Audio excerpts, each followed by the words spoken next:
Mental health is often ignored in the black community, but it no doubt greatly affects many African Americans out there. And there are many ways to support mental wellness, including the foods that you see that you eat. I'm joined by psychiatrist Dr. Delvena to pinpoint which foods are best to boost our brains. Thank you so much for coming on the show once again. Hi, Jawan.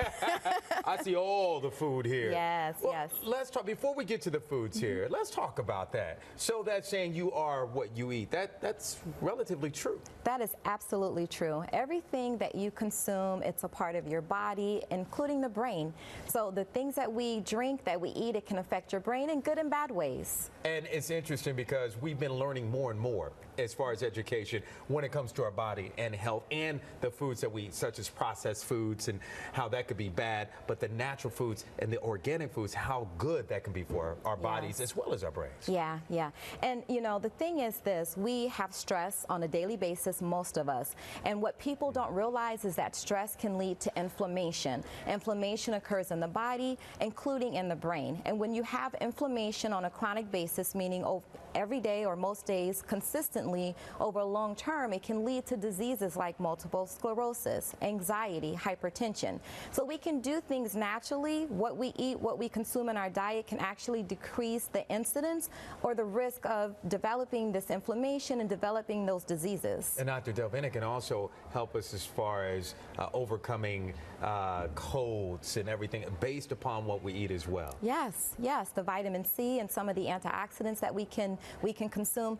So what people know is that food can help physically with the body, but we never think about the brain. And that's why we have to have the discussion so that people are more aware of what they can do by eating and help their brain in different ways with their memory, with slowing normal aging, reducing the risk of developing things like Alzheimer's, dementia, helping with concentration, with focus. Also children, preventing ADD and ADHD by giving them certain foods. I love this. Now let's talk about some of the foods we have right in front of us here. Yay. You bought a little bit of everything, so let's talk about that. Avocados, and I believe that's what I'm looking at here, right? Yes, avocados. yes. Let's talk about the power of avocados. Okay. So avocados can do so many different things. So I love them. Yes, I love them too. Guacamole, all that stuff. Yeah. They contain a lot of antioxidants, so they can help with things like you said with colds. They have good fat, so they help with protecting the brain. They can help largely with memory and concentration. So avocados, for the sake of the brain, good for memory, great for concentration. So I have some grapes here as well. Yes. Okay, so you mean grapes help me with something? Yeah. So if you have to choose grapes, you want red grapes, not green grapes. If you have to choose between red and green, you want to go with the red. And so, you know, it's sort of along the same lines of red wine, right?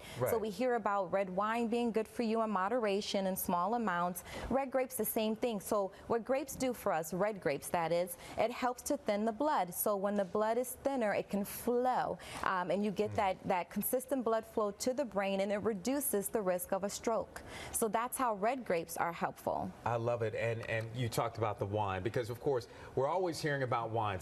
One year it's great for us, and then one year it's bad for us. But I think it's too much of anything. You have to do it in moderation. Exactly. Right? Yeah. That applies to everything. You have to keep everything. Yes, moderation. Except for salmon. Except for salmon. We're going to talk about the salmon as well. The blueberries I see over here. Oh my gosh. So blueberries, they are wonderful.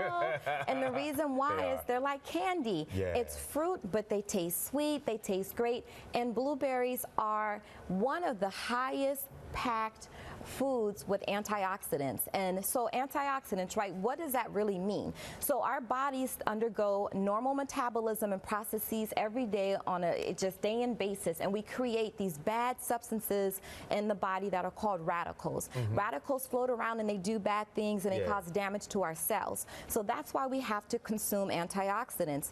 Blueberries are high in antioxidants, as are some other foods, but that's one of the foods that's highest in antioxidants. So they also help with memory and concentration as well. And Dr. Delvena, we don't have it up here, but I'm going to get to these others. But I saw dark chocolate here in my notes here. Yes. Dark chocolate. So I can cheat with some dark chocolate, but it can actually help me. Yes, yes. So everything is not healthy as far as, you know, people think, oh, if it's good for me, that means it won't taste good.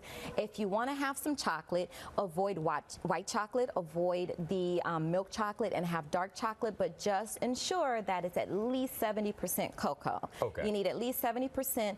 It contains antioxidants. It helps also with the aging process, helps with memory and focus, concentration, those things as well. I love to lower the blood pressure. Yes. I love that. That's another benefit I'm going to tell my of mama dark she can have some dark chocolate then to help with that blood pressure. Okay, real fast. I see a few more things before we get to the leafy things over here, but I see the sweet potatoes, I believe, over here. Yeah, so full of antioxidants, helps the brain also in protecting against sort of that normal aging process, reducing risk of inflammation, helping with sort of concentration also in the focus. Same thing with broccoli. Broccoli is great for focus, concentration, and memory. And real fast, salmon.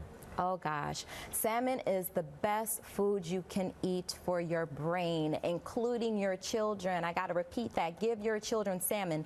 Stop with the catfish. Stop with the tilapia. Instead, salmon. Salmon is packed full of omega-3 fatty acids. Omega-3 fatty acids reduce the aging process, the risk of Alzheimer's dementia.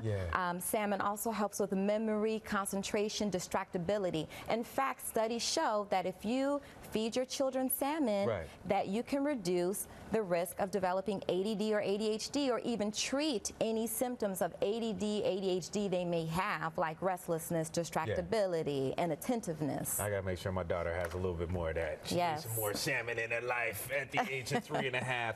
And I know before we go, you made us something special here. That's right. This is a green smoothie. If you have to have a smoothie of any type, you want it to be a green smoothie, more than likely it will contain spinach. Spinach is great for the brain. It's the best thing for the brain. If you don't like spinach, use some kale. Okay, and then you can throw in a little kiwi, which is good for the brain too and helps with the taste, a little bit of apple, pear. So you want to consume a green smoothie if you can, at least twice a day. And it helps with digestion also, and it's great for workouts. Amen. Don't take that yet. Before we go, I just want to say a big thank you to Dr. Delvena for sharing her expertise. And for more information, just go to drdelvena.help or brainlove.help, or call her at 305-91-1700. And on that note, we're going to say cheers. Tap, tap to brain love.